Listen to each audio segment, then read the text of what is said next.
It's scientifically proven that the world's best cinnamon comes from Sri Lanka. Ceylon cinnamon has soft quills, an inviting scent and a sweet taste. The other version is cassia, not quite the best. The Dutch planted cinnamon around Negombo, Moratuwa, Beruwala, Galle, Mathura and of course, Colombo Cinnamon Gardens. Celebrating Ceylon cinnamon today, welcome to Prime Group Kaleidoscope with me, Savitri Rodrigo.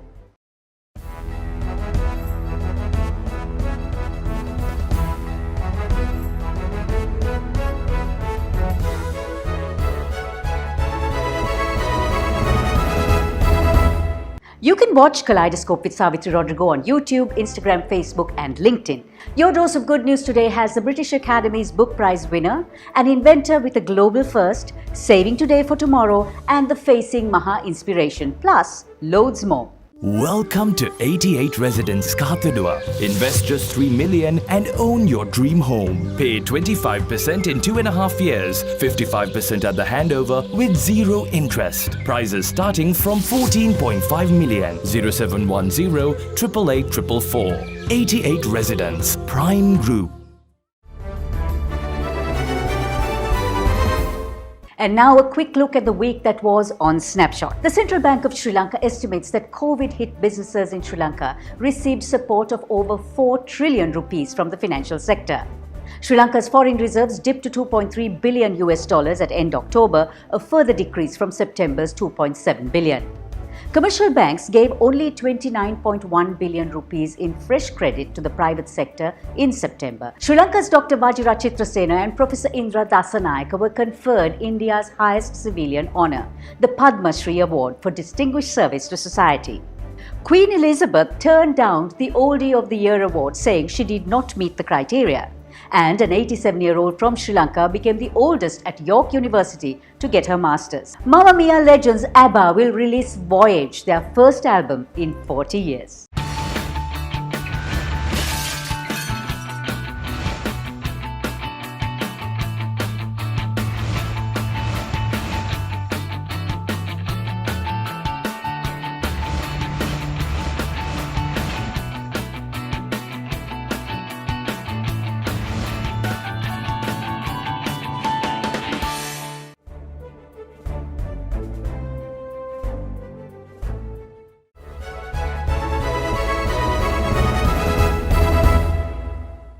Welcome to Prime Group Kaleidoscope and our news capsule. Despite endless discussions on the importation of nano-fertilizer, Sri Lanka already has nano-fertilizer, which has 4 US patents and is rated as a global first by the World Intellectual Property Organization. Developed by Slintech, the inventor, professor in chemistry and head of the Department of Chemistry at the University of Sri Jayawardhanapura, Professor Nilwela Kottegoda, was named one of the 9 most inventive women scientists for her invention. I asked her what's so unique about this nano-fertilizer. It is a solid fertilizer formulation which is added to the soil. And secondly, it has 40% nitrogen compared to urea. Urea has 46%. This particular formulation has 40% high nitrogen loading. In addition, this fertilizer is able to give phosphorus, and calcium nutrients to the plants too. The nanoparticle used in this innovation is hydroxyapatite, which is not toxic to the human cells or to the soil. So it is environmentally friendly and also economically feasible. And in news from the Colombo Stock Exchange. This week, the all-share price index remained unchanged, while the average daily turnover moved up to 7.7 billion rupees. WTI oil prices moved down slightly to $81 per barrel as the US dollar surged. Gold prices finally moved up this week to the $1,850 per ounce level at a 5-month peak. Sri Lanka's largest and undisputed leader in life insurance, Ceylinco Life, is also known for constant innovation of products and services. Ceylinco Life Future Saver is a product that focuses on planning for the unexpected and presents a smart cushion of assurance to meet future goals. Here's Senior Brand Manager Pramoda Samarasinghe with more details. Future Saver is an exclusive wealth accumulation plus life protection plan that supports you in building a strong fund to achieve your future goals while protecting your life against uncertainties. The unique feature of this plan is that it enables you to progress to your long-term goals by intelligently saving only for a short period during which your financial stability is at its peak. In brief, you only need to pay premium either 5 or 10 years, but your wealth will grow and your family will remain protected for an extended period. Future Saver plan has special inbuilt features. One is premium assurance benefit, that in the unfortunate event of your demise or total and permanent disability, Ceylinco Life will waive off the premium of your basic plan and will build the future fund for your loved ones. Business aviation will be revolutionized with this bullet airplane, the Autocelera. It burns less fuel, is 5 times more efficient than other turboprop aircraft and 8 times more efficient than jets. And this is the world's most expensive picture frame, encrusted with over 10,000 diamonds. Its sales tag is $2 million. Welcome to 88 Residence Kathadua. Invest just 3 million and own your dream home. Pay 25% in 2.5 years, 55% at the handover with zero interest. Prices starting from 14.5 million. 0710 888 444. 88 Residence Prime Group. Next up on Ceylinco Life Let's Talk is Professor Sujit Sivasundaram, the winner of the British Academy's Book Prize for Global Cultural Understanding. World of risks and obstacles, we are there to help you reach your goals. With 12 billion rupees worth of customer benefits in 2020 and a life insurance fund worth over 100 billion rupees. Our strength is your strength. You focus on your goals. We will take care of the risks. Ceylinco Life.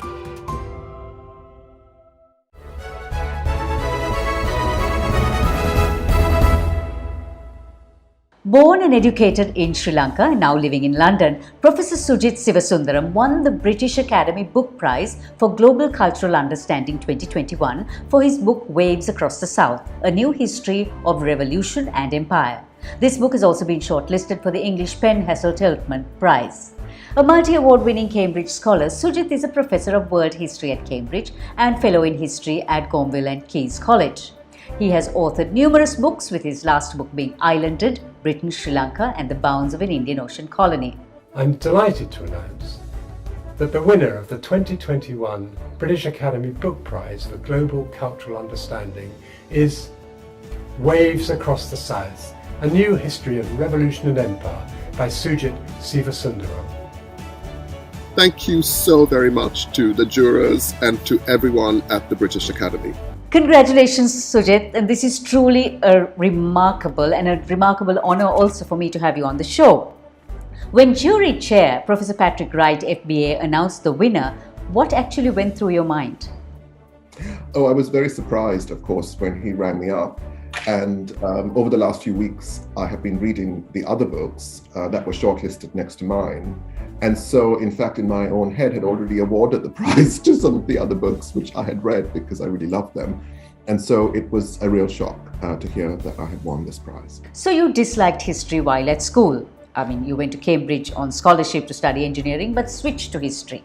And after that, of course, it's all been history because you taught history at LSE, now at Cambridge, and in between Sydney, Paris, you name it. And here you are, a historian. What actually prompted that change? Yeah, so when I think back to being in school in Sri Lanka, I think back to those government-issued textbooks. And the book for history would have, well, the whole point was that you just memorized all of it, all the dates, all the information, all the names of all the kings, and so forth. And then you reproduced all that memorized information in an exam, which often involved multiple choice answers and questions and answers. So really, the point of that kind of historical education is that there's a right answer and there's a wrong answer. And history is very dry. You just need to kind of learn up all this factual information and just spurt it out, kind of give it all out again. But so in some ways, to like history has meant that I've had to reconsider that whole idea of what it is as a discipline. I've had to understand that in fact, it's about what it means for us to be human beings. It's about understanding how we've come to be where we're at as human beings. Why is there a climate crisis? Why are there persistent modes of inequality? Why is there a surge in nationalism around the world right now? These sorts of big questions, to kind of approach the past with these big questions, and then to immerse oneself in the sources, in the evidence, in order to generate new ways of thinking about the challenges that we face. So while going through and writing through Waves Across the South, what was the most fascinating revelation you had? When I traveled to Tasmania or Tonga or to even Singapore, which I already knew a little bit, I was really struck by the fact that there is something that is shared between island societies, right? And I think that has really stuck with me as a Sri Lankan, right? Because island societies are small, but they have faced enormous challenges as modernization has unfolded in the 19th and 20th centuries. Though they're small, they're biodiverse, and so they're really good places for people to work out difference between different animals, but also different human beings, I could arguably say. Because they're small, they're open to quite big programs of invasion by outsiders. And also they can feed into actually the creation of strong states of various kinds. What is the biggest lesson we can all learn from our global past to help the world navigate our future? There have been links and exchanges across territories and states in the global south. So between India and Mauritius, or between Tonga and the rest of the Pacific world, between Sri Lanka and Burma, Myanmar, for instance, etc., right?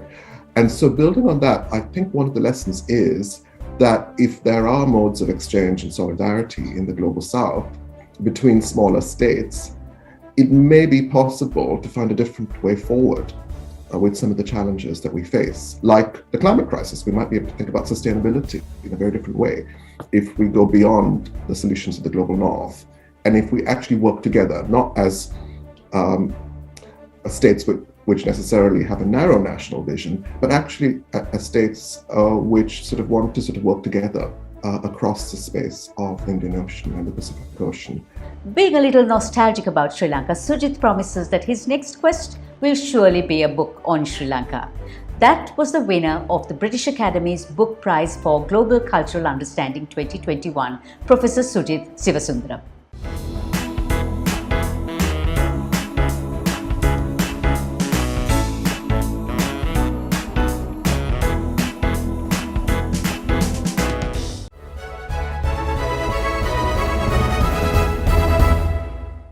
When Pro Helvetia Residency Award winner 2020, interdisciplinary artist Leila Gonadua first began her quest of exploring the transition between monsoons in her journey of facing Maha a year ago, Kaleidoscope was there, journeying with her.